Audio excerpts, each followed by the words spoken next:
വീടുണ്ട്. അവരെ കുറിച്ച് ഞാൻ അന്വേഷിച്ചു. അപ്പൊ അവര് അന്നുണ്ടായൊരു സംഭവം അവരെ നാട്ടുകാർ പറഞ്ഞാണ് എന്നോട്, ആളൊന്നും ഞാൻ വെളിപ്പെടുത്തൂല. ആ നാട്ടുകാർ പറഞ്ഞത് എന്താ വെച്ചാ, ഈ ആളുകൾ അന്വേഷിച്ചപ്പോ, അതായത് ഈ നായ ഓടിക്കയറിയ വീടല്ല, അതിനപ്പുറത്തുള്ള വീട്. അപ്പൊ ഇതൊക്കെ ഞാൻ വിളിച്ചു പറയുമ്പോ ചിലപ്പോ അവർക്ക്, ഈ വീട്ടുകാർക്കോ ആ നാട്ടുകാർക്കോ ഒക്കെ വല്ല ബുദ്ധിമുട്ടുകളും കാര്യങ്ങളൊക്കെ ഉണ്ടാവും. അപ്പൊ അവര് പറഞ്ഞിട്ട് പറയിപ്പിക്കുകയാണെന്നോ അല്ലെങ്കിൽ മറ്റുള്ള കാര്യങ്ങളൊക്കെ ഉണ്ടാവും. അപ്പൊ അതുകൊണ്ടാണ് ഞാൻ അത്ര വെയിറ്റ് ചെയ്ത് ശരിക്കും അന്വേഷിക്കാനും കാര്യങ്ങളൊക്കെ ആയിട്ട്. ഞാൻ ഇതുവരെ നിങ്ങളെ മുന്നിലേക്ക് വന്നിട്ടില്ല, യൂട്യൂബേഴ്സിനെ കൊണ്ടുവന്നതാണ് എന്നെ നമിക്കുന്ന കാര്യങ്ങളൊക്കെ. അപ്പൊ അന്വേഷിച്ചപ്പോ കുറച്ച് ഞെട്ടിക്കുന്ന കുറച്ച് കാര്യങ്ങളാണ് എനിക്ക് കിട്ടിയത്. ഒരിക്കലും ഒരു പൊരുത്തപ്പെടാൻ പറ്റാത്ത കുറച്ച് കാര്യങ്ങൾ. കാലമായിട്ട് ആ വീട്ടുകാർ മിണ്ടലില്ലാന്ന്, ഇപ്പൊ മിണ്ടലൊക്കെ ഉണ്ടെന്നാ തോന്നുന്നത്, എനിക്കറിയില്ല. ഞാൻ ആ വീട്ടുകാരെ വിളിച്ചിട്ട് ഇതിനെക്കുറിച്ചൊന്നും അവരുമായിട്ട് ഇതുവരെ സംസാരിച്ചിട്ടില്ല ഉള്ളത്. അപ്പൊ ഈ നായ, ഈ പോലീസ് അപ്പൊ ശരിക്കും ചെയ്യേണ്ടതെന്നാ, നിങ്ങളാണ് എന്താ ചെയ്യുക, ആ വീട്ടുകാരെ വിളിച്ചിട്ട് അന്വേഷിക്കും അല്ലേ? അപ്പൊ ഞാൻ അങ്ങനെ ചിന്തിച്ചു, എന്തുകൊണ്ട് ഈ പോലീസ് ആ വീട്ടുകാരെ കുറിച്ച് അന്വേഷിച്ചില്ല? അവിടെ ആരാ താമസിക്കുന്നത്, അവർക്ക് എന്താണ് ജോലി, അവരെ കുറിച്ചൊക്കെ ഞാൻ പഠിക്കാൻ നോക്കി. അപ്പൊ ഈ വീട്ടുകാരോട് ഞാൻ ചോദിച്ചില്ല. അത് ആ കുട്ടീനെ ഉമ്മൻ എന്ത് പറഞ്ഞു, അല്ലെങ്കിൽ സുഹൈൽ എന്ത് പറഞ്ഞു, ഇങ്ങനെയൊന്നും പറയരുത്, അങ്ങനെ പറയരുത്, നിങ്ങൾ അങ്ങനെ നമ്മുടെ നല്ല അയൽവാസികളാണ് എന്നൊക്കെ അവർ പറയുന്നത് എനിക്കറിയാം. FIR എഴുതിക്കാണ്ട് അവരത് ക്ലോസ് ചെയ്യാനാണ് നോക്കിയത്. ആ പോലീസാണ്, ആ പോലീസിനെ കുറിച്ച് ഞാൻ പറയുന്നത്. അപ്പൊ അങ്ങനെ ഈ വീട്ടുകാർ വന്നിട്ട് ഭയങ്കരമായിട്ട് അവര് ഇവരെ ചീത്ത പറയും, വന്ന ആളുകളെ ചീത്ത പറയലും കാര്യങ്ങളൊക്കെ അവരെ ഭാഗത്തുനിന്നുണ്ടായിരുന്നു. കുറച്ച് കഴിഞ്ഞാറുണ്ട് പോലീസ് വന്നിട്ട് വീട്ടില്. ജുനൈദ് നമ്പിലൻ 1.5 വർഷത്തോളം ദിയാ ഫാത്തിമയുടെ കേസുമായി ബന്ധപ്പെട്ട് കണ്ടെത്തിയ ചുരുളഴിക്കുകളാണ് ഇവിടെ. ഓരോ ദിവസവും പുതിയ പുതിയ കാര്യങ്ങളാണ് ജുനൈദ് നമ്പിലൻ, സത്യങ്ങളാണ് നമ്മോട് വിളിച്ചു പറഞ്ഞുകൊണ്ടിരിക്കുന്നത്. അദ്ദേഹത്തിൻ്റെ 2.5 വർഷത്തെ ഈ കേസുമായുള്ള പ്രയാണം ചില്ലറയായിരുന്നില്ല. അദ്ദേഹം ചോദിക്കുകയാണ്, ഏറെ സാഹചര്യ തെളിവുകൾ ഉണ്ടായിട്ടും എന്തുകൊണ്ട് പോലീസ് കണ്ണടച്ചു, എന്തുകൊണ്ട് അധികാരികൾ കണ്ണടച്ചു? ദിയാ ഫാത്തിമയുടെ വീടിൻ്റെ പുറകുവശത്തുള്ള വെറും 50 മീറ്റർ മാത്രം ദൂരമുള്ള അനാഥാലയത്തിൽ താമസിക്കുന്ന ഒരു സ്ത്രീയുടെ വീട്ടിലേക്കായിരുന്നു ഡോഗ് സ്ക്വാഡ് പോയത്. എന്തുകൊണ്ട് ഇത്തരം ഒരു കാര്യം പോലും FIRൽ കുറിച്ചു വെച്ചിട്ടുണ്ടായിരുന്നില്ല? ജുനൈദ് വീണ്ടും ചോദിക്കുകയാണ്, തെളിയിച്ചുകൊണ്ടിരിക്കുകയാണ്. ആ വീട്ടിൽ ഉണ്ടായിരുന്ന സ്ത്രീക്ക് ഈ ദിയാ ഫാത്തിമയുടെ മിസ്സിങ്ങുമായി എന്തെങ്കിലും ബന്ധമുണ്ടോ? സംശയാസ്പദമായ സാഹചര്യ തെളിവുകൾ ഉണ്ടായിട്ടും എന്തുകൊണ്ട് ഇത് FIRൽ കുറിച്ചു വെച്ചില്ല? ആരായിരുന്നു ആ വീട്ടിലുണ്ടായിരുന്ന സ്ത്രീ? യഥാർത്ഥത്തിൽ ആ സ്ത്രീ അനാഥാലയത്തിലെ ജോലിക്കാരിയായിരുന്നോ? പലരും ചോദിക്കുന്നു, പ്രതികരിക്കുന്നു ജുനൈദിന്റെ സ്വപ്ന സാഹചര്യത്തെക്കുറിച്ച്. ജുനൈദ് വീണ്ടും പറയുന്നുണ്ട്, അങ്കമാലിയിൽ വെച്ച്, ജുനൈദ് ഇന്നലെയും പറഞ്ഞിട്ടുണ്ടായിരുന്നു, അങ്കമാലിയിൽ വെച്ച് ആ ദിയാ ഫാത്തിമ എന്ന് പറയുന്ന ആ കുട്ടി തന്നെ ഉറപ്പായിട്ടും ആ അങ്കമാലിയിൽ കണ്ടത് ആ കുട്ടി തന്നെയാണെന്ന് വ്യക്തമായ ഉറപ്പുണ്ടായിട്ടും, അതുപോലെ ആ ഡോഗ് സ്ക്വാഡ് വീടിൻ്റെ പുറകുവശത്തേക്ക് പോയിട്ടും വീണ്ടും കേസ് കൈതത്തോടുമായി മാത്രം കേന്ദ്രീകരിച്ച് എന്തുകൊണ്ടാണ് മുന്നോട്ട് പോയത്? എന്തുകൊണ്ടായിരുന്നു അധികാരികൾ കണ്ണു തുറക്കാതിരുന്നത്? ഞാൻ പ്രേക്ഷകരോട് ചോദിക്കുകയാണ്, നിങ്ങൾ പറയൂ. ഞാൻ പറയുന്നതിലും ജുനൈദ് നമ്പിലൻ പറയുന്നതിലും സത്യമില്ല. അതെ, ജുനൈദ് പറയുന്നു ഒരുപാട് പൊരുത്തക്കേടുകളുണ്ട്. അതെ, സത്യം ഇതാണ്. അദ്ദേഹത്തിൻ്റെ യൂട്യൂബ് ചാനലായ നമ്പിലൻ എന്ന് പറയുന്ന ഒരു യൂട്യൂബ് ചാനലുണ്ട്. അതിലൂടെ ഓരോ കാര്യങ്ങളും ഓരോ യഥാസമയവും നമ്മോട് സംസാരിച്ചുകൊണ്ടിരിക്കുന്നുണ്ട്. പലപ്പോഴും എന്നോട് അദ്ദേഹം പല കാര്യങ്ങളും ഡിസ്കസ് ചെയ്യാറുണ്ട്. ഓരോ കാര്യങ്ങളിലും ഞങ്ങൾ തമ്മിൽ ഡിസ്കഷൻ ചെയ്യുകയും അദ്ദേഹത്തിൻ്റെ കണ്ടെത്തലുകൾ എന്നോട് സംസാരിക്കുകയും പലപ്പോഴും ചെയ്യാറുണ്ട്. സത്യങ്ങൾ അറിയാൻ താല്പര്യമുള്ളവർ നമ്പില്ലൻ്റെ യൂട്യൂബ് ചാനൽ സന്ദർശിക്കണം.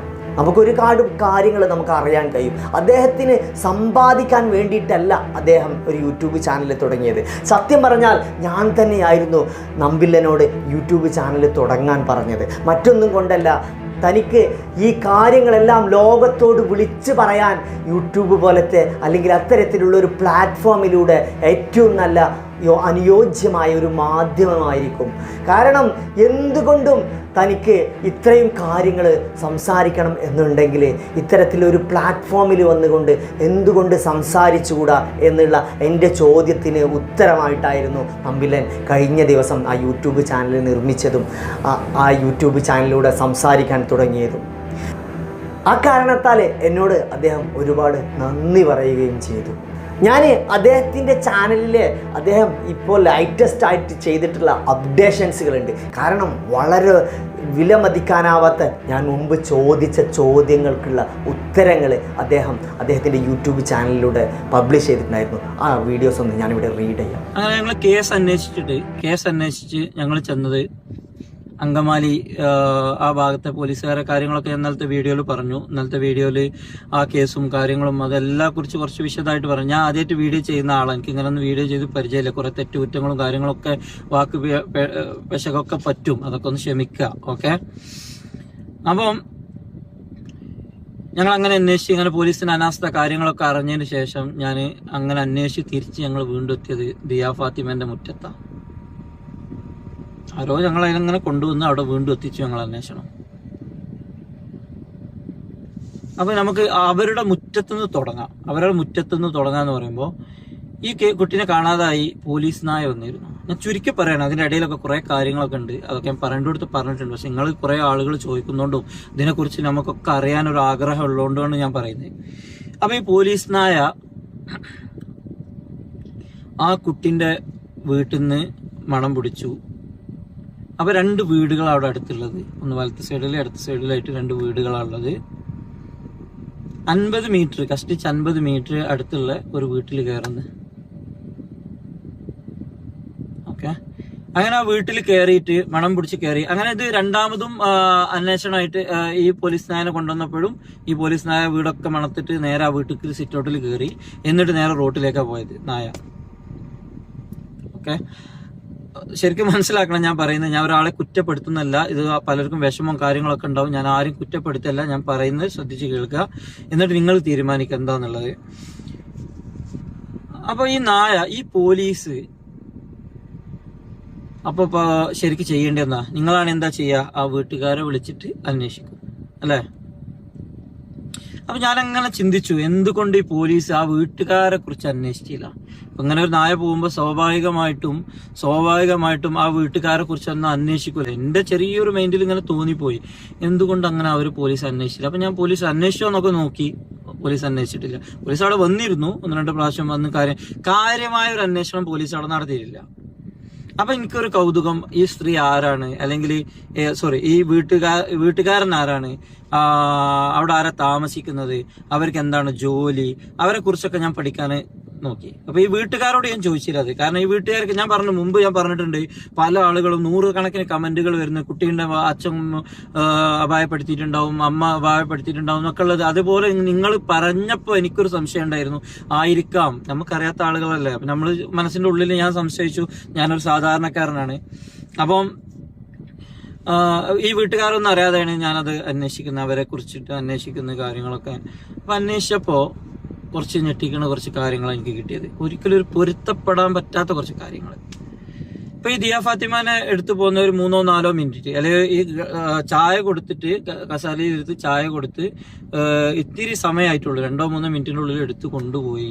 അപ്പൊ അത്രയും നല്ല പരിചയം. എനിക്ക് ആ അന്വേഷണത്തിൽ മുഴുവൻ മനസ്സിലായത്, ആ കുട്ടീനെ എടുത്തു കൊണ്ടത് നല്ല പരിചയമുള്ള ഒരാളാണ് എടുത്തുകൊണ്ട്. പുതപ്പ് വിൽക്കാൻ വരുന്ന ആളോ മറ്റുള്ള ആളുകളോ ഒന്നുമല്ല. ഇനിയിപ്പോ പുതപ്പ് വിൽക്കാൻ വന്ന ആളാണെങ്കിൽ പോലും അവിടെ CCTV കാര്യങ്ങളും അപ്പുറം ഇപ്പുറമൊക്കെ നമുക്ക് ശ്രമിക്കാറുണ്ട്. പോലീസിന്റെ അനാസ്ഥയാണ് അതൊക്കെ കേട്ടോ. അപ്പോ എല്ലാവരും അന്വേഷണം, കുട്ടി മരിച്ചു, പോലീസ് വീണ്ടും പറയാണ്, പോലീസ് കുട്ടി അതിൽ ഒളിച്ചു പോയി മരിച്ചു, അങ്ങനെ ഇങ്ങനെ എന്നൊക്കെ പറയാം.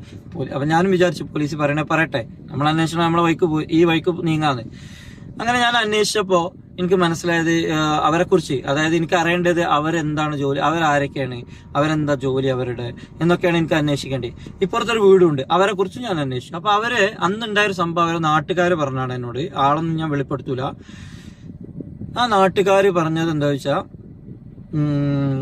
ഈ ആളുകൾ അന്വേഷിച്ചപ്പോ, അതായത് ഈ നായ ഓടിക്കയറിയ വീടല്ല, അതിന്റെ അപ്പുറത്തുള്ള വീട്. അപ്പൊ ഇതൊക്കെ ഞാൻ വിളിച്ചു പറയുമ്പോ ചിലപ്പോ അവർക്ക്, ഈ വീട്ടുകാർക്കോ ആ നാട്ടുകാർക്കോ ഒക്കെ വല്ല ബുദ്ധിമുട്ടുകളും കാര്യങ്ങളൊക്കെ ഉണ്ടാവും. അപ്പൊ അവര് പറഞ്ഞിട്ട് പറയിപ്പിക്കുകയാണെന്നോ അല്ലെങ്കിൽ മറ്റുള്ള കാര്യങ്ങളൊക്കെ ഉണ്ടാവും. അപ്പൊ അതുകൊണ്ടാണ് ഞാൻ അത്ര വെയിറ്റ് ചെയ്ത് ശരിക്കും അന്വേഷിക്കാനും കാര്യങ്ങളൊക്കെ ആയിട്ട്. ഞാൻ ഇതുവരെ നിങ്ങളെ മുന്നിലേക്ക് വന്നിട്ടില്ല, യൂട്യൂബേഴ്സിനെ കൊണ്ടുവന്നതാണ്, എന്റെ നമ്പർ എടുത്തിട്ട് കൊണ്ടുവന്നതാണ് എന്നെ. ഞാനത് പോലീസായിട്ട് നിരന്തരമായിട്ട് പോലീസിന് എത്തിച്ചു കൊടുക്കുന്ന ഇന്ന വിഷയങ്ങൾ കാര്യങ്ങൾ ഒരു അന്വേഷണവും ഇല്ല, ഒരു മണ്ണാങ്കട്ടിയില്ല. സത്യമായിട്ട് മടുത്തിട്ടാണ് ഞാനിങ്ങനെ വീഡിയോ ചെയ്യുന്നത്. അപ്പൊ ഈ ഇതിനപ്പുറത്തുള്ള വീട്ടുകാരടുത്ത് സ്വാഭാവികമായിട്ട് നമ്മളൊരു കുട്ടീനെ കാണാതാവുമ്പോ നമ്മൾ എന്ത് ചെയ്യും? ഒരു കുട്ടീനെ കാണാതാവുമ്പോ നമ്മളൊന്ന് പോയിട്ട് അന്വേഷിക്കൂലേ, ഇന്ന വീട്ടിൽ എന്റെ മോള് വന്നിട്ടുണ്ടോ, ഇവിടെ ഒന്ന് തെരഞ്ഞൂടെ, ചിലപ്പോ കുട്ടി എന്തെങ്കിലും പറയാൻ പറ്റൂലല്ലോ. അങ്ങനെ വന്നപ്പോ നിങ്ങളെ വീട്ടില്, ഞങ്ങളോട് ചോദിക്കുന്നത്, നിങ്ങളെ വീടിന്റെ അടുത്തുള്ള ഒരു കുട്ടീനെ കാണാതായി, നിങ്ങളെ വീട്ടിൽ നിങ്ങള് ഇരിക്കുന്ന സമയത്ത് അപ്പുറത്തെ വീട്ടിൽ നിന്ന് ആളുകൾ വരുന്ന, അല്ലെങ്കിൽ നാട്ടുകാരൊക്കെ കൂടിയിട്ട് നിങ്ങളെ വീട്ടിൽ വന്നിട്ട് പറയും, അയ്യോ എന്റെ മോളെ കാണാനില്ല, എന്താ ഒന്ന് തിരയട്ടെ എവിടെ എന്ന് പറഞ്ഞു നിങ്ങളെന്ത് പറയും? നിങ്ങളും കൂടെ കൂടിയിട്ട് തിരയും, ആണോ? പക്ഷെ ആ വീട്ടുകാര് പറഞ്ഞത്, ഞങ്ങൾക്ക് ഇവിടെ കുട്ടികളെ ഒളിപ്പിച്ച് വെക്കുന്ന പണിയൊന്നുമില്ല, അങ്ങനെ ഇങ്ങനെ എന്നൊക്കെ പറഞ്ഞിട്ട് അന്ന് തൊട്ട് ഇത്ര കാലമായിട്ട് ആ വീട്ടുകാർ മിണ്ടലില്ലാന്ന്. ഇപ്പൊ മിണ്ടലൊക്കെ ഉണ്ടെന്നാ തോന്നുന്നത്, എനിക്കറിയില്ല. ഞാൻ ആ വീട്ടുകാരെ വിളിച്ചിട്ട് ഇതിനെക്കുറിച്ചൊന്നും അവരുമായിട്ട് ഇതുവരെ സംസാരിച്ചിട്ടില്ല. ഈ വീഡിയോ കാണുമ്പോഴായിരിക്കും അവർക്ക് ഒരു പക്ഷെ ഇതിനെക്കുറിച്ച് അറിയുന്നത്. ചിലപ്പോൾ അവർ വിളിക്കും, എന്തിനാ അങ്ങനെയൊക്കെ പറഞ്ഞതെന്നൊക്കെ പറയും. പക്ഷെ എനിക്ക് ആ വീട്ടുകാരല്ല വലുത്, എനിക്ക് ആ കുട്ടീനെ കണ്ടെത്തണം. ആ കുട്ടീനെ ഉമ്മ എന്ത് പറഞ്ഞു, അല്ലെങ്കിൽ സുഹൈൽ എന്ത് പറഞ്ഞു, ഇങ്ങനെയൊന്നും പറയരുത്, അങ്ങനെ പറയരുത്, നിങ്ങൾ അങ്ങനെ നമ്മുടെ നല്ല അയൽവാസികളാണ് എന്നൊക്കെ അവർ പറയുന്നത് എനിക്കറിയാം. ചിലപ്പോൾ അവര് നല്ല അയൽവാസികളൊക്കെ ആയിരിക്കും. പക്ഷെ ഞാൻ കണ്ടെത്തിയ കാര്യങ്ങൾ ഞങ്ങളോട് വിളിച്ച് പറയുന്നു. അത് ശരിയാണോ അല്ലേ എന്നില്ല. ഞാൻ പോലീസിനെ അത് അറിയല്ലോ, പോലീസിനായി ചെന്നല്ലേ, പോലീസ് അന്വേഷിക്കാത്തോണ്ടല്ലേ. അങ്കമാലിത്തെ കേസ് നിങ്ങൾ പറഞ്ഞു, അങ്കമാലിത്തെ കേസ് എന്താ പോലീസ് ചെയ്തത്? കള്ളക്കേസ് എഴുതി, കള്ള FIR എഴുതിക്കാണ്ട് അവരത് ക്ലോസ് ചെയ്യാനാണ് നോക്കിയത്. ആ പോലീസിനെ കുറിച്ച് ഞാൻ പറയുന്നത്. അപ്പൊ അങ്ങനെ ഈ വീട്ടുകാർ വന്നിട്ട് ഭയങ്കരമായിട്ട് ഇവരെ ചീത്ത പറയും, വന്ന ആളുകളെ ചീത്ത പറയലും കാര്യങ്ങളൊക്കെ അവരെ ഭാഗത്തുനിന്നുണ്ടായത്. അതെനിക്കൊരു നല്ല സംശയം അന്നും ഇന്നും ഉണ്ട്. അതെന്തിനാണ്? കുറച്ചൊരു മാനസിക പരിഗണനയുള്ള ആളുകളാണെങ്കിൽ, മനുഷ്യര്, അതായത് ആ വീട്ടിൽ എല്ലാവരും ഒരുപോലെ ആവില്ലല്ലോ. ഒരു വ്യക്തി ചൂടായാലും നമുക്ക് ഓക്കെ, അയാൾ അങ്ങനത്തെ ഒരു വ്യക്തിയെന്ന് വിചാരിക്കാം. ആ വീട്ടുകാര് ഞങ്ങൾക്ക് ഇവിടെ കുട്ടീനെ എടുത്തു വെക്കുന്ന പണിയൊന്നുമല്ല, ഞങ്ങൾ അങ്ങനെയാണ്, ഞങ്ങൾ എന്താ കിഡ്നാപ്പേഴ്സ് ആണോ, അത് ഇത് എന്നൊക്കെ പറഞ്ഞ് ഭയങ്കര ബഹളം ഉണ്ടാക്കി. ഇവന്മാരോട് മിണ്ടലൊന്നുമില്ല, ഈ വീട്ടുകാരോട്, ദിയാന്റെ ഫാത്തിമന്റെ വീട്ടുകാരോട് മിണ്ടലൊന്നുമില്ല. അത് വലിയൊരു സംശയമാണത്. അയാളിപ്പോ തെങ്ങുന്നെന്തോ വീണുന്നോ, തെങ്ങുന്നോ എന്തോ വീണ് അസുഖമായിട്ട് കിടക്കാന്നാണ് കേട്ടത്. ഞാൻ ഒരിക്കലും കുട്ടീനെ അവരെടുത്തുന്നോ അതൊന്നുമല്ല ഞാൻ പറയുന്നത്. വളരെ വ്യക്തമായി കേൾക്കണം. ഞാൻ അന്വേഷിച്ച് കണ്ടെത്തിയ കുറച്ച് കാര്യങ്ങൾ നിങ്ങളുമായിട്ട് പറയാണ് ഞാൻ. അത് ആ വീട്ടുകാരെ, ഈ വീട്ടുകാരെ കുറിച്ച് പറയുമ്പോ അപ്പൊ ഞാൻ അന്വേഷിച്ചു ഈ വീട്ടിലാരാ. അപ്പൊ ഈ നായ ചെല്ലുന്ന സമയത്ത് ആ അവിടുത്തെ ആളുകളില്ല, ആ വീട്ടിലില്ല എന്നാണ് എനിക്കറിയാൻ കഴിഞ്ഞത്. അപ്പൊ ഒന്നും കൂടി കൗതുകമായി. ഞാൻ വീണ്ടും കുത്തി അന്വേഷിക്കാൻ അതിന് കുറെ സമയം എടുത്തു അതൊക്കെ വിവരങ്ങൾ കിട്ടാൻ. അപ്പൊ അന്വേഷിച്ചപ്പോ എനിക്കൊരു കാര്യം മനസ്സിലാക്കി. അവര് നാട്ടിൽ നല്ല സ്ത്രീയാണ്. അവിടുത്തെ സ്ത്രീ നാട്ടിലെ നല്ല ആളാണ്, കുഴപ്പവും കാര്യങ്ങളൊന്നും ഇല്ല. ഞാൻ പറഞ്ഞു വരുന്നത്, അവര് വർക്ക് ചെയ്യുന്ന ഒരു അനാഥാലയത്തിലാണ്. അവര് വർക്ക് ചെയ്യുന്നത്. അവർ ആ വീട്ടില് 1 വീക്ക് കൂടുമ്പോ, ഇപ്പൊ അവിടെ സ്ഥിരം താമസമാണെന്നാ കേട്ടത്, ഒരു 1 വീക്ക് കൂടുമ്പോ അല്ലെങ്കിൽ 2 ആഴ്ച കൂടുമ്പോഴേ അവരവിടെ വരാറുള്ളൂ ആ വീട്ടില്. അപ്പൊ എനിക്ക് ഇവരെ തന്നെ ആയിരുന്നു അതായത് എന്റെ സംശയം, എന്റെ അന്വേഷണ കാര്യങ്ങളാണ് ഞാൻ പറയുന്നത്. പോലീസിനോട് പറഞ്ഞിട്ടുണ്ട്, ഈ കാര്യങ്ങളൊക്കെ പോലീസിനോട് എത്തിക്കേണ്ട രീതിയിൽ എത്തിച്ചിട്ടുണ്ട്. പക്ഷെ അവരൊക്കെ ഭാഗത്തുനിന്ന് ഒരു അന്വേഷണമോ കാര്യങ്ങളോ ഒന്നുമില്ല. ഇനി എന്റെ മെക്കിട്ട് കയറാൻ വരണ്ട, ഇനി ആരാ CBI ആണോ 4 പേപ്പർ എടുത്തുകൊണ്ട് വന്ന് പറഞ്ഞിട്ട് എന്റെ അടുത്ത് മെക്കിട്ട് കയറാൻ വരണ്ട. ഞാന് ഒരു കുഞ്ഞുടുപ്പുമായിട്ട് ദിവസം മണത്ത് നോക്കിയിട്ട് അതും കയ്യിലും വെച്ച് നടക്കുന്ന ഒരു അമ്മക്ക് വേണ്ടിയിട്ട് ഇറങ്ങിയതാ ഞാൻ പറയുന്ന കാര്യങ്ങള് സത്യസന്ധമായിട്ട് ഞാൻ അന്വേഷിച്ച് കണ്ടെത്തിയ. കാരണം എനിക്ക് ആ അമ്മക്ക് ആരുമില്ല, ആ വീട്ടുകാർക്ക് ആരുമില്ല. അവർ പാവപ്പെട്ട കൂലിപ്പണി ചെയ്യുന്ന ആളുകളാണ്. അപ്പൊ അവർക്ക് സഹായിക്കാൻ നമ്മളൊക്കെ എന്ന് പറഞ്ഞാല് ഒരു കാലത്തിനപ്പുറം നമ്മളൊന്നും ഇല്ല, നമ്മളൊക്കെ വെറും കഥകളാണ്. അപ്പൊ അതിന്റെ ഇടയ്ക്ക് ചെറിയൊരു സമയത്ത് നല്ലതാർക്കെങ്കിലും ഒക്കെ നല്ലത് ചെയ്ത്, എന്റെ മക്കൾ എന്നെ കുറിച്ചിട്ട് പറയാണ്, അന്ന് എന്റെ വാപ്പ അങ്ങനെ ചെയ്തു, എന്റെ ഉപ്പച്ചി അങ്ങനെ ചെയ്തു എന്നൊക്കെ പറയുമ്പോൾ ഞാൻ മരിച്ചു കഴിഞ്ഞാലും അവരെന്നെ അങ്ങനെ ആഗ്രഹിക്കണം, അങ്ങനെ കാണണം അവര്. വിചാരിച്ചു ഞാൻ നല്ലവനൊന്നുമില്ല, ഞാൻ പുണ്യാളൊന്നും ഞാൻ എവിടെയും പറയില്ല. എനിക്ക് എന്റേതായിട്ടുള്ള എല്ലാ വിഷയവും, ഞാൻ പെട്ടെന്ന് ചൂടാകുന്ന ആളാണ്, ഞാൻ പെട്ടെന്ന് കാര്യങ്ങൾ അത് ഇത്, ഞാൻ ഒരിക്കലും പെർഫെക്റ്റ്. ഞാൻ ഈ കേസുകാരുമായിട്ടാണ് ബന്ധപ്പെടുന്നത്. എന്നെ പേഴ്സണലായിട്ടും ഹറാസ് ചെയ്യുന്ന മെസ്സേജുകളൊക്കെ ഞാൻ കണ്ടു, അതുകൊണ്ടാണ് ഞാൻ പറയുന്നത്. അപ്പൊ ഈ കുട്ടിന്റെ ഈ പെണ്ണ് അവിടെ ഉള്ള ഒരു സ്ത്രീ, ഈ പെണ്ണ് അപ്പൊ ഞാനത് അന്വേഷിച്ചപ്പോ അയാൾ അന്ന് ഈ അന്വേഷിച്ച് ആളുകളൊക്കെ കൂടി നിൽക്കുന്ന സമയത്ത് അദ്ദേഹം വരുന്നുണ്ട്, മാർക്കറ്റിൽ നിന്നും കാര്യങ്ങളൊക്കെ വന്നു, അതൊക്കെ ഓക്കെ, നോർമൽ കാര്യങ്ങളൊക്കെയാണ്. പക്ഷെ ഈ പെണ്ണ് ഒരു അനാഥാലയത്തിൽ എന്ന് പറഞ്ഞപ്പോ എന്റെ മനസ്സിൽ ഇങ്ങനെ അത് ഞാൻ ഇവിടെ ഇട്ടു, അതങ്ങനെ വെച്ചിട്ട് ഞാൻ അതിനെ കുറിച്ച് തന്നെ ഇങ്ങനെ പഠിച്ചു നോക്കി. അവരൊരു സർക്കാർ ഇതിലാണ് ജോലി ചെയ്യുന്നത്, എന്തോ ഒരു അനാഥാലയാണ്.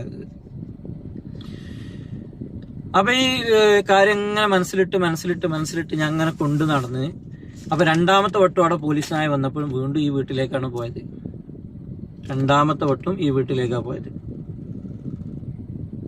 അപ്പോഴും പോലീസിനോട് പറഞ്ഞു, ഇതൊക്കെ കാണിച്ചു കൊടുത്തു. ഇതൊക്കെ പോലീസുകാരാണല്ലോ കൊണ്ടുപോകുന്നത്. പോലീസിനായനെ കൊണ്ടുപോയി പോലീസിനോട് പറഞ്ഞു, പോലീസെ അവരൊന്ന് ശരിക്കും ചോദ്യം ചെയ്യണം, അവരെന്താണ്, അവരെ നിരപരാധിയായിരിക്കാം, 99% നിരപരാധിയായിരിക്കും, പക്ഷെ ഇങ്ങനെ ഒരു സംശയമുണ്ട്, അവരുടെ വീട്ടുകാർക്കോ നാട്ടുകാർക്കോ അല്ല, എനിക്ക് സംശയമുണ്ട്, ഞങ്ങൾ കുറച്ച് അന്വേഷിപ്പോ. കാരണം ഇത് സംശയം തന്നെയല്ലേ, നിങ്ങൾ പറ, ഞാൻ പറഞ്ഞത് നിങ്ങൾക്ക് കേട്ടിട്ട് നിങ്ങൾക്ക് എന്താ തോന്നുന്നത്? അപ്പൊ എന്നോട് ചോദിച്ചു എങ്ങനെയാന്ന് ചോദിച്ചു. അപ്പൊ ഞാൻ പറഞ്ഞു, ഞാൻ എന്റേതായിട്ടുള്ള ഒരു രീതിക്ക് ഞാൻ പറഞ്ഞു, ഇപ്പോ കുറച്ച് ആളുകൾ വന്നിട്ട് പറയുന്നു, കുട്ടികളെ, എനിക്കൊരു കുട്ടീനെ ദത്തെടുക്കണം, കുട്ടീനെ വേണം, നിങ്ങളൊരു കുട്ടീനെ തരുമോ, ഞങ്ങൾക്ക് ഒരു 5 ലക്ഷം തരാം, അല്ലെങ്കിൽ ഒരു 10 ലക്ഷം തരാം, അല്ലെങ്കിൽ ഇന്നത് ചെയ്തു തരാം, അല്ലെങ്കിൽ എൻ്റെ ഒരു കൂട്ടുകാരൻ ഒരു കുട്ടീനെ വേണം എന്നൊക്കെ വെക്കുക. അതൊരു സർക്കാർ സ്ഥാപനമാണ്. അവിടുന്ന് ഒരിക്കലും ഒരു കുട്ടീനെ എടുക്കാനോ അല്ലെങ്കിൽ ഒരു കുട്ടീനെ എടുത്ത് കൊണ്ടുപോകാനോ പറ്റില്ല. അതിന് രേഖകളും കണക്കുകളും ഒക്കെ അവരെ ബോധിപ്പിക്കേണ്ടി വരും. അപ്പം ഒരു പക്ഷേ എന്റെ കാഴ്ച, എനിക്കൊരു പേടിയില്ല, പറയാനുള്ളത് ഞാൻ മുഖത്ത് നോക്കി പറയാം, അതിനെന്നെ ഞാൻ വന്നതും. അപ്പൊ എന്റെ മനസ്സിൽ വന്നൊരു സംശയം, ഒരു പക്ഷേ ഇവരുടെ ഒരു സഹായം ഒരു പക്ഷെ ആളുകൾക്ക് കിട്ടിയിട്ട് മറ്റേതെങ്കിലും ആളുകൾക്ക് കിട്ടിയിട്ടുണ്ടാവുമോ, ആ ആളുകളായിരിക്കും എടുത്തു കൊണ്ടുപോയത് എന്നുണ്ട്. കാരണം ഇതുമായിട്ടൊക്കെ ബന്ധപ്പെട്ട ഒരു സ്ത്രീയാണത്. അവരുടെ ജോലിയും കാര്യങ്ങളൊക്കെ അറിഞ്ഞപ്പോഴാണ് ഞാൻ ഇതിനെ കുറിച്ചിട്ട് പഠിക്കാൻ ഇറങ്ങിയത്. അപ്പൊ അത് പോലീസ് അന്വേഷിക്കണത്. ഇന്നും ഞാൻ അതാ പറയുന്നത്, അത് പോലീസ് അവരെ വ്യക്തമായിട്ട് ക്വസ്റ്റ്യൻ ചെയ്ത് നമുക്ക് ബോധ്യപ്പെടുത്തി തരണം. ഇല്ല, അവരങ്ങനെ ഇല്ല, അവർ ഇന്ന ദിവസം ഇന്ന സ്ഥലത്തായിരുന്നു, അവർക്ക് അങ്ങനെ ഇല്ല എന്ന് പറഞ്ഞ് അവർ ബോധ്യപ്പെടുത്തണം. ഇത്ര കാര്യങ്ങൾ കേട്ടിട്ട് നിങ്ങൾക്ക് എന്താ തോന്നുന്നത്? ആ കുട്ടി നഷ്ടപ്പെട്ടപ്പോ പോലീസ് നായ വന്നിട്ട് ആ വീട്ടിലേക്കാണ് കയറുന്നത്. ആ വീട്ടിലേക്ക് കയറി അവരുടെ സിറ്റൗട്ടിൽ ഇരുന്നു. ആ സിറ്റൗട്ടിൽ നിന്ന് പിന്നെ നായ പോകുന്നത് റോട്ടിലേക്കാണ്. ഓക്കെ, രണ്ടാമത്തെ പ്രാവശ്യം നായ അതന്നെ ചെയ്തത്. പിന്നെ ഈ പെണ്ണ്, അവിടുത്തെ സ്ത്രീ ജോലി ചെയ്യുന്നത് ഒരു അനാഥാലയത്തിലാണ്. പിന്നെ അവർ വല്ലപ്പോഴേ വരുള്ളൂ എന്നൊക്കെ പറഞ്ഞു. ഇത്ര കാര്യങ്ങൾ എന്റെ മനസ്സിലുണ്ട്. ഞാൻ ഇതുവരെ നിങ്ങളോട് ആരോടും അത് പറഞ്ഞിട്ടില്ല, അതെന്റെ മനസ്സിലിട്ടു. കാരണം അവർ ചിലപ്പോൾ പാവപ്പെട്ട ഒരു സ്ത്രീ ആണെങ്കിൽ അവരൊരിക്കലും ക്രൂശിക്കുന്നത് ശരിയല്ല. നമുക്ക് വായ തോന്നി വിളിച്ച് പറയാൻ പറ്റുന്നല്ലോ. അപ്പൊ ഞാൻ അങ്ങനെ ആലോചിച്ചു. അപ്പൊ ഞാന് വേറൊരു കാര്യം കൂടെ എനിക്ക് അതിൽ കിട്ടി. അതാണ് ഞാനിപ്പോ ഇന്ന് വിളിച്ച് പറയാനുള്ള കാരണം. അപ്പൊ ഈ കുട്ടി നഷ്ടപ്പെട്ടിട്ട്, നിങ്ങളെ അയൽവാസിയാണ് നഷ്ടപ്പെട്ടെങ്കിൽ നിങ്ങൾ ആദ്യം എന്താ ചെയ്യാ? അടുത്ത പ്രാവശ്യം വരുമ്പോൾ കുഞ്ഞെല്ലാം നഷ്ടപ്പെട്ടത്, നിങ്ങൾ ആ വീട്ടിൽ പോകില്ലേ? വീട്ടിൽ പോയിട്ട് നിങ്ങൾ ചോദിക്കും, എങ്ങനെ നഷ്ടപ്പെട്ട്, എന്താ നഷ്ടപ്പെട്ട്, സാരമില്ല കേട്ടോ, നമുക്ക് പ്രാർത്ഥിക്കാം, ദൈവം എന്നൊക്കെ പറഞ്ഞിട്ടൊക്കെ പോരും. പക്ഷെ അങ്ങനെ ഒന്നും ആ വീട്ടുകാർക്കോ നാട്ടുകാർക്കോ, ആ വീട്ടുകാർ ഈ വീട്ടിൽ വന്നതായിട്ടുള്ള, അവർക്ക് ബന്ധമുള്ള ആളുകളാണ്, ഇതിന് ശേഷം ആ വീട്ടുകാർ ഈ വീട്ടിൽ വന്നതായിട്ടുള്ള ഒരു ആൾക്കും അറിയില്ല. ഞാൻ കുറച്ച് കാര്യങ്ങൾ കട്ട് ചെയ്തിട്ടൊക്കെ പറയുന്നത്. കാരണം വീട്ടുകാർക്കോ നാട്ടുകാർക്കോ ഒരിക്കലും ഈ ഒരു കാരണം കൊണ്ട്, ഞാനത് പോലീസ് അന്വേഷിക്കണം എന്നാണ് ഞാൻ പറയുന്നത്, ഈ കാരണം കൊണ്ട് ഒരു ബുദ്ധിമുട്ടുണ്ടാവരുത്. ആ സ്ത്രീ നിരപരാധി ആയിരിക്കട്ടെ, പക്ഷെ അന്വേഷിക്കണം നമ്മൾ. ഇപ്പൊ ഞാനൊരു ചെറിയൊരു ഉദാഹരണം പറഞ്ഞുതരാം. എനിക്ക് നല്ല ഓർമ്മയുണ്ട്, ഞാൻ എൻ്റെ ഫൈസൽ എന്ന് പറഞ്ഞ ഒരു സുഹൃത്തും കൂടെ സിനിമക്ക് പോയി. ഞാൻ സൗദിയിൽ നിന്ന് നാട്ടിൽ വന്നപ്പോൾ ഞാൻ ഫൈസൽ എന്ന് പറഞ്ഞ സുഹൃത്തും കൂടെ സിനിമക്ക് പോയി. മഞ്ചേരി കൈരളി തിയേറ്ററിലാണ് പോയത്. അപ്പൊ രാത്രി ലക്ഷ്യം എന്ന് പറഞ്ഞ സിനിമയാണ്, പ്രഭുദേവന്റെ ഒരു ലക്ഷ്യം എന്ന് പറഞ്ഞ സിനിമ. അപ്പൊ ഞാൻ ഈ സിനിമ ഒക്കെ വ്യക്തമായിട്ട് പറയാം, നിങ്ങൾക്ക് മനസ്സിലാക്കാൻ വേണ്ടിയിട്ട്. അപ്പൊ ഈ ലക്ഷ്യം എന്ന് പറഞ്ഞ സിനിമ കണ്ടിട്ട് ഞാൻ വരുമ്പോ ഞങ്ങൾ കുറച്ച് സ്പീഡിലായിരുന്നു, ബൈക്കിലായിരുന്നു, നല്ല സ്പീഡിലായിരുന്നു വന്നിരുന്നത്. അപ്പം മുസ്ലിം എന്റെ നാട് അറിയാം. അപ്പൊ എന്റെ നാട്ടിലൂടെ ഞാനത് ഇവനുണ്ട് ബാക്കിൽ, ഇവനെ ആദ്യം ഇറക്കിയിട്ട് വേണം എന്റെ വീട്ടിൽ പോകാൻ. ഓക്കെ, അപ്പൊ ഞാൻ കുറച്ച് സ്പീഡിലാണ് വണ്ടി ഓടിച്ചത്. തിരിച്ചു വരുമ്പോൾ ഒറ്റക്കാണ്, പ്രത്യേകിച്ച് 2 മണിയൊക്കെ ആകുമ്പോൾ കുറച്ച് സ്പീഡ് കൂട്ടും നമ്മൾ, ആരും ഇല്ല. അപ്പൊ സ്പീഡിലാണ് പോയത്. ഞാൻ വീട്ടിലെത്തി കടന്നിറങ്ങി. കുറച്ച് കഴിഞ്ഞാറുണ്ട് പോലീസ് വന്നിട്ട് വീട്ടിൽ. അപ്പൊ അറിയുന്ന പോലീസുകാർ തന്നെയാണ്. അപ്പോ നിങ്ങൾ എവിടെ പോയി? വണ്ടിന്റെ അവര് നേരെ വന്നിട്ട് ബൈക്ക് ഇങ്ങനെ കൈ വെച്ച് നോക്കി. നല്ല ചൂടുണ്ട് ബൈക്ക്. അപ്പം ഞാൻ വീട്ടിൽ നിന്ന് പുറത്തൊക്കെ ഇറങ്ങി, അമ്മാവനുണ്ട്, അമ്മാവൻ മരിച്ചു ഇപ്പോൾ. അപ്പോൾ പുറത്തിറങ്ങിയപ്പോൾ ചോദിച്ചു എന്താന്ന് ചോദിച്ചപ്പോൾ അവിടെ ഒരു ക്ഷേത്രത്തിൽ നമ്മളടുത്ത് നമ്മളെ ക്ഷേത്രം തന്നെയാണത്, നമ്മളത്രയും നമുക്ക് വേണ്ടപ്പെട്ട നമ്മളെ അടുത്തുള്ള ക്ഷേത്രമാണ്. ക്ഷേത്രത്തിൽ എന്തോ ചെറിയൊരു മോഷണ ശ്രമം എന്തോ നടന്നു എന്ന് പറഞ്ഞു അന്ന്. അപ്പോൾ ആരോ വിളിച്ച് പറഞ്ഞിട്ടുണ്ട് ഇന്നൊരു ബൈക്ക് ഇതിലൂടെ അങ്ങനെ പോയിരുന്നു എന്ന്. അങ്ങനെ പറഞ്ഞതിന്റെ അടിസ്ഥാനത്തിൽ ഇവരെ ഈ പോലീസുകാർ അത് ആരാന്നറിയില്ല, ഇന്ന ബൈക്ക് നമ്പർ എന്ന് പറഞ്ഞാൽ അപ്പോഴേക്ക് രാത്രി പോലീസ് സുബയാകുമ്പോഴേക്ക് പോലീസ് വീട്ടിലെത്തി. അപ്പൊ ഇത്രയും ശുഷ്കാന്തി, ഇങ്ങനെ ഒരു ചെറിയൊരാൾ ആരോ വിളിച്ച് പറഞ്ഞിട്ട് ഇങ്ങനെ ഒരു ബൈക്ക് പോയി എന്ന് പറഞ്ഞ് അന്വേഷിക്കുന്ന പോലീസ്, ഇത്രയും അന്വേഷിച്ച പോലീസ്. ഇതൊക്കെ കുറെ മുമ്പ് നടന്ന, അവരൊന്നും വേറെ കുറിച്ച് കൂടുതലൊന്നും അന്വേഷിച്ചിട്ടില്ല. അവർ വന്ന് ഇങ്ങനെ കണ്ട് മനസ്സിലായി, ഞാൻ അറിയുന്ന ആളുകൾ തന്നെയായിരുന്നു. അപ്പൊ പിന്നെ അങ്ങനെ ഒരു പരാതി കിട്ടിയ ഒരാൾ വിളിച്ച് പറഞ്ഞതാണ്, അതുകൊണ്ട് വന്നാണെന്ന് പറഞ്ഞു. അപ്പൊ അതുപോലെ ഞാനല്ല, നിങ്ങളും കൂടെ പറയണം. ജസ്റ്റ് നമുക്കൊന്ന് അറിഞ്ഞാൽ മതി അവരെ കുറിച്ചിട്ട് എന്താണ്, അതിനൊരു വ്യക്തത വരുത്തുക. ഞാൻ ഒരിക്കലും കുറ്റപ്പെടുത്തില്ല, അവർക്ക് കുടുംബങ്ങളുണ്ടാവും, അവർ നല്ല ആളുകളായിരിക്കും, ഒക്കെ ആയിരിക്കും. പക്ഷെ ഞാൻ ഇങ്ങനെ അന്വേഷിച്ച നമ്മളെ ഒരു അന്വേഷണത്തിൽ കണ്ടെത്തിയ ഇന്ന ഈ കാര്യങ്ങൾ ഒരിക്കലും ഒരു പൊരുത്തം തോന്നുന്നില്ല എനിക്ക്. അപ്പോ ഈ ഒരു കാര്യം നന്നായി അന്വേഷിക്കണം എന്ന് പോലീസുകാരോട് പറഞ്ഞ പോലെ നോക്കാം, അന്വേഷിക്കാം എന്നൊക്കെ പറഞ്ഞ ഒരു അവരുടെ ഭാഗത്തുനിന്ന് ഒരു നീക്കോ ഒരു മുന്നേറ്റമോ അവരവിടെ ചെല്ലുമ്പോൾ നന്നായി സംസാരിക്കും. അല്ല ഞങ്ങൾ ചെയ്യാം, അല്ല ഞങ്ങൾ നോക്കിക്കോളാം, അല്ല ഞങ്ങൾ ഉണ്ട് എന്ന് അവരെ സമാധാനിപ്പിച്ചു വിടും. പക്ഷെ ഒരു നീക്കോ കാര്യങ്ങളില്ല. അപ്പൊ പിന്നെ ഈ 2 വർഷം മിണ്ടാതിരുന്ന് ഈ പോലീസ് അന്വേഷണമായിട്ട് ബന്ധപ്പെട്ടിട്ട് മറ്റുള്ളവർക്ക് ഒരു ബുദ്ധിമുട്ടോ കാര്യങ്ങളോ ഒരിക്കലും ഉണ്ടാവരുത്. ഒരു പോലീസിന് ഒരു ബുദ്ധിമുട്ടോ നമ്മൾ കാരണം ഒരു വാക്കുകൊണ്ട് പോലായാലും അവർക്കൊന്നും ഉണ്ടാവരുത് എന്ന് വിചാരിച്ചിട്ട് അത്ര കാലം അതൊക്കെ മറച്ചു വെച്ചത്. അപ്പോ നായ ആ വീട്ടിൽ 2 പ്രാവശ്യം കയറുന്നു. പിന്നെ അവരെ കുറിച്ച് അന്വേഷിച്ചപ്പോൾ അവര് വല്ലപ്പോഴും ആ വീട്ടിൽ വരുന്ന ആളുകളാണ്, പോയിന്റാണത്. അതുപോലെ അവര് വർക്ക് ചെയ്യുന്ന ഒരു അനാഥാലയത്തിലാണ്, 2ാമത്തെ പോയിന്റാണത്. 3ാമത് അതിനുശേഷം ആ വീട്ടുകാരായിട്ട് അവർ അത്ര മിണ്ടാനോ ഈ കാര്യങ്ങൾ ചോദിച്ചു പോലും ആ വീട്ടിലേക്ക് വന്നിട്ടില്ല എന്നുള്ളത്. ഇതൊക്കെ ഞാൻ കൂട്ടി വായിച്ചപ്പോ, ഞാൻ ചോറുന്ന ഒരാളാണ്, എനിക്കെന്തോ ഒരു പൊരുത്തക്കേട് തോന്നി. അത് അന്വേഷിക്കണം എന്ന് പറയാനാണ് ഇന്ന് വന്നത്. അത് പോലീസ് അന്വേഷിക്കണം, അതിന്റെ സത്യാവസ്ഥ കണ്ടെത്തണം, ആ കുട്ടീനെ നമ്മൾ കണ്ടെത്തണം എവിടെയാണെങ്കിലും. പിന്നെ നിങ്ങൾക്ക് പറ്റുമെങ്കിൽ, പോലീസിന് പറ്റൂലെങ്കിൽ നമുക്ക് വെയിറ്റ് ചെയ്യാം, 20-ാം തീയതി വരെ ഒന്ന് വെയിറ്റ് ചെയ്യാം. ഞങ്ങൾ കേസ് വീണ്ടും ഇപ്പൊ ക്രൈംബ്രാഞ്ചാണ് അന്വേഷിക്കണം കാര്യങ്ങളൊക്കെ, അവരൊക്കെ അവരെ വൈക്ക് നീങ്ങണിതാണ്. ഒരു അപ്ഡേറ്റോ കാര്യങ്ങളോ നമുക്ക് കിട്ടുന്നില്ല, വീട്ടുകാർക്കോ കാര്യങ്ങളോ ഒന്നുമില്ല. ഇതിനെ അവരന്വേഷിക്കുന്നെന്ന് പറയില്ലാതെ ഒന്നും നടക്കണം. നമ്മൾ പല കാര്യങ്ങളും അവർക്ക് പറഞ്ഞു കൊടുത്തിട്ടും നമ്മൾ അന്വേഷിക്കുന്നുണ്ട് അതിന്റെ പിറകിലൂടെ. ഇവരിത് എത്തുന്നുണ്ടോ, പോലീസ് എത്തുന്നുണ്ട്, പോലീസ് വേറെ വീട്ടിലും ഇവരെ വിളിപ്പിക്കലും ഡെയിലി വിളിക്കലും കാര്യങ്ങളും. അപ്പൊ ഒക്കെ ഭയങ്കര സന്തോഷമായിരുന്നു, ഇവരുണ്ടല്ലോ ഇവരുണ്ട്. പക്ഷെ ഒരു നല്ലൊരു മൂവ്മെന്റ് അവരെ ഭാഗത്തുനിന്നില്ല. കാരണം എന്താ, ഈ പാവപ്പെട്ടവർക്കുള്ള ഒരു മെച്ചം എന്താ വെച്ചാൽ, മെച്ചല്ല, അവരെ ഒരു ശാപം. ഈ പാവപ്പെട്ട ആൾക്കാർക്ക് വേണ്ടിയിട്ട് ഇപ്പൊ നിങ്ങളൊരു കൂലിപ്പണിക്കാരനോ നിങ്ങൾക്ക് ഈ ഒരു അവസ്ഥ ഒന്ന് വന്ന് നോക്കണം, ഒരു ബാപ്പി ഉണ്ടാവില്ല, ഒരാളും നിങ്ങൾക്ക് സഹായിക്കാൻ ഉണ്ടാവില്ല. ഇപ്പൊ ഞാൻ ഇപ്പൊ നിങ്ങളെ വീഡിയോ പറയുമ്പോൾ നിങ്ങളൊക്കെ പറയുന്നുണ്ട്, മച്ചാനെ നമ്മളുണ്ട് കൂടെ എന്നൊക്കെ നിങ്ങളൊക്കെ പറയുന്നുണ്ട്. ഇതിന്റെ എതിരെ എനിക്കൊരു പ്രശ്നങ്ങളോ കാര്യങ്ങളോ ഇനി വരുമ്പോ ഇതിന്റെ നെക്സ്റ്റ് ഇന്നലെ അതും കൂടെ ഞാൻ ഇതിന്റെ കൂടെ പറയാണ്. 2 ആളുകൾ വിളിച്ചിരുന്നു, 2 കോള് വന്നിരുന്നു, സ്ത്രീയാണ് ഒരു ഇതുമാണ്. അവര് 2 പരാതികൾ, മോനെ ഞങ്ങൾക്ക് വേണ്ടിയിട്ട് ഒന്ന് പറയുമെന്ന് പറഞ്ഞു. ഞാൻ വിചാരിച്ചു ഞാൻ ആരെങ്കിലോ പോലീസ് സ്റ്റേഷനിലല്ലേ പറയേണ്ടതെന്ന് പറഞ്ഞു. അപ്പൊ പറഞ്ഞു SI ആയിട്ട് ആ വീട്ടുകാർക്ക് ബന്ധമുണ്ട് എന്ന് പറയും. ഇത് ഈ കേസായിട്ട് ബന്ധപ്പെട്ട കാര്യമില്ല. അപ്പൊ ഞാൻ വിചാരിച്ചു കൊള്ളാലോ. അപ്പോൾ അവർ അഡ്രസ്സ് കാര്യങ്ങളൊക്കെ തന്നു. അവിടെ 2 കുട്ടീനെ പീഡിപ്പിക്കുന്നുണ്ട് ഇവര്. അത് ഇവരെ കുട്ടിയല്ല എന്നാണ് നാട്ടുകാർ പറയുന്നത്. പക്ഷെ നാട്ടുകാർക്ക് ആ വീട്ടിലേക്ക് കയറി ചെല്ലാനും പറ്റുന്നില്ല. അപ്പൊ അത് ഞാൻ അതിന്റെ ഫുള്ള് ഡീറ്റെയിൽസും കാര്യങ്ങളൊക്കെ എടുത്തിട്ടുണ്ട്. എനിക്ക് അറിയുന്ന കുറച്ച് ആളുകളൊക്കെ ഉണ്ട്. ഇവരൊക്കെ ഞാൻ വിളിച്ചൊന്ന് കൂട്ടിയിട്ട് നിങ്ങളവിടെ പോലീസ് സ്റ്റേഷനിൽ പോവാ, സംഘടിപ്പിച്ച ഒരു 10 പേര് പോലീസ് സ്റ്റേഷനിൽ പോയിട്ട്, അല്ലെങ്കിൽ ഒരു 5 പേര് പോലീസ് സ്റ്റേഷനിൽ പോയിട്ട് ആ നാട്ടുകാരെ പോലീസ് സ്റ്റേഷനിൽ പോയി ആ പോലീസുകാരായിട്ട് പോയി കുട്ടികളെ മോചിപ്പിച്ചിട്ട്, അല്ലെങ്കിൽ എന്താണ് അതിന്റെ സത്യാവസ്ഥ അറിയാ കാര്യങ്ങൾ. കാരണം ഒരാള് നമ്മളെ വിളിച്ച് പറയണത്, അവരെ ഐഡന്റിറ്റി ഉണ്ട്, അവരുടെ കാര്യങ്ങളും അവരുടെ നമ്പറും കാര്യങ്ങളും ഫുള്ള് റെക്കോർഡും കാര്യങ്ങളൊക്കെ വെച്ചിട്ടാണ് സംസാരിക്കുന്നത്. അപ്പൊ ദിയമോളെ നമുക്ക് കണ്ടെത്തണം. ദിയമോൾ ഈ കാര്യങ്ങളൊക്കെ ഞാൻ നാളെ വിട്ടുതരാട്ടോ. നാളെ മറ്റന്നാളായിട്ട് ഞാൻ വീഡിയോയില് കാര്യങ്ങളൊക്കെ പറഞ്ഞു തരാം. ഞാൻ ആദ്യം ഇവരെ ഈ മെസ്സേജുകളും കാര്യങ്ങളൊക്കെ അവർക്ക് പാസ് ചെയ്യട്ടെ. ഇതെവിടെ എന്താന്നൊക്കെ പറഞ്ഞു കഴിഞ്ഞാൽ വലിയ ബുദ്ധിമുട്ടാണ്. അപ്പൊ എന്റെ കണ്ണില് ഒരമ്മ കുഞ്ഞുടുപ്പുകളും കാര്യങ്ങളൊക്കെ ആയിട്ട്, ഇപ്പൊ നിങ്ങൾ ഈ ചർച്ചകളൊക്കെ ഒരുപാട് നടക്കുമ്പോൾ ഒരമ്മ ഒരു കുഞ്ഞുടുപ്പുകളും കാര്യങ്ങളൊക്കെ ആയിട്ട് ഒരു കുട്ടിക്ക് വേണ്ടി കാത്തിരിക്കുന്നത്, ആ കുട്ടീനെ അവിടെ എത്തിച്ചു കൊടുക്കുക എന്ന് പറഞ്ഞു കഴിഞ്ഞാൽ തന്നെ അതുപോലെ ഒരുപാട് അമ്മമാരുടെ ഒരു പ്രാർത്ഥന നമുക്ക് കിട്ടുക, ഈ ജീവിതം തന്നെ ധന്യാണ്. അത്ര മാത്രം മതി എനിക്ക്. അപ്പൊ ഇത് ഈ പറഞ്ഞ കാര്യങ്ങളൊക്കെ പോലീസ് ഒന്ന് അന്വേഷിക്കണം. എത്ര പറഞ്ഞിട്ട് അവർ കേൾക്കണില്ല. അപ്പൊ ഇങ്ങനെയെങ്കിലും ഇപ്പോൾ 4 ആളുകൾ നിങ്ങളൊക്കെ കൂടിയിട്ടൊന്ന് ഇറങ്ങി നിങ്ങളൊക്കെ ഒരു സപ്പോർട്ടും ഇതിനെക്കുറിച്ചൊക്കെ ചർച്ചകളൊക്കെ ചെയ്യുമ്പോഴെങ്കിലും അവരൊന്ന് അന്വേഷിക്കുമെന്ന് വിചാരിക്കണേ.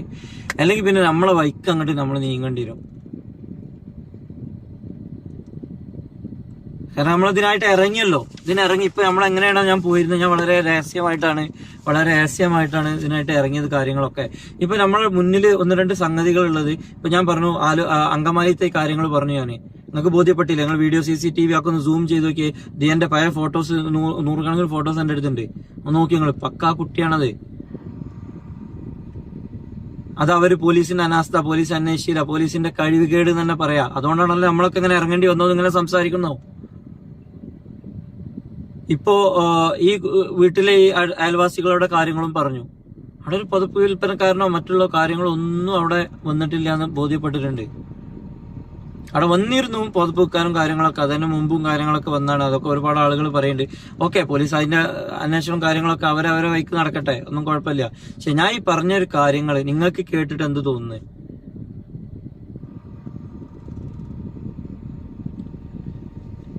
അപ്പോൾ ബാക്കി കാര്യങ്ങളൊക്കെ നാളെ വരാം.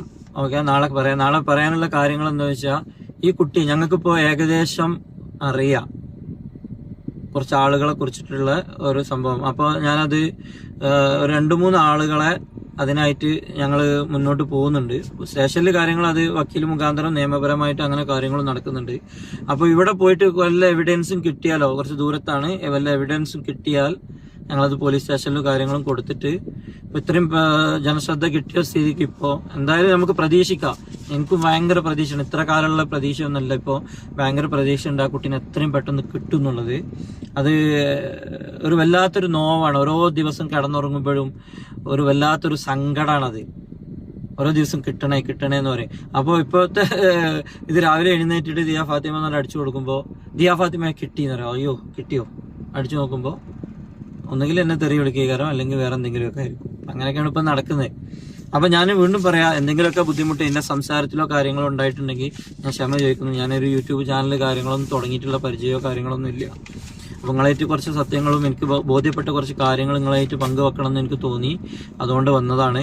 ഞാൻ പറഞ്ഞതിൽ നിങ്ങൾക്ക് സത്യം തോന്നുന്നുണ്ടെങ്കിൽ നിങ്ങൾ ഇതിൻ്റെ അടിയിൽ കമൻ്റ് ഇടണം എനിക്ക്.